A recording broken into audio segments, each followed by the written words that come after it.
আমরা কম বেশি সবাই অ্যান্ড্রয়েড সেট ইউজ করি।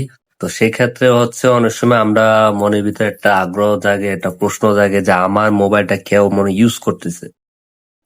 মনে হয় আমার মোবাইলটা কে যেন মনে হয় নিজে এটা কন্ট্রোল করতেছে। তো এটা কিভাবে বুঝবেন? না, আমি আমার স্ক্রিনে আপনাদেরকে দেখিয়ে দিচ্ছি। অবশ্যই এরকম ইম্পর্টেন্ট ভিডিও পেতে আমার সঙ্গে থাকুন ইনশাল্লাহ। আশা করি আপনি এখান থেকে সেটিং থেকে সার্চ করলে বুঝতে পারবেন। তো আমরা ভিডিওটা আপনাকে প্রথমে চলে যাবেন সেটিং এ লিখবেন যে ডিভাইস অ্যাডমিন।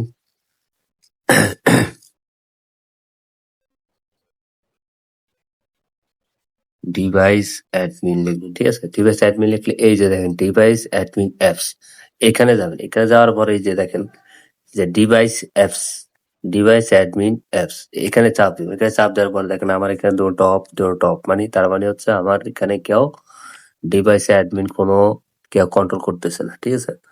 এটা দেখলে বুঝতে পারবেন, তাহলে আপনার আর কোনো টেনশন থাকবে না। আর যদি এখানে কেউ ইউজ করে তাহলে এখানে অ্যাপস এর নাম চলে আসবে এবং অ্যাপস এর ইয়েটা দেখা যাবে। আশা করি সবাই বুঝতে পারছেন। আহ ভিডিওটা অবশ্যই ভালো লাগলে শেয়ার করে দিবেন অন্যকে দেখানোর জন্য। ধন্যবাদ সবাই।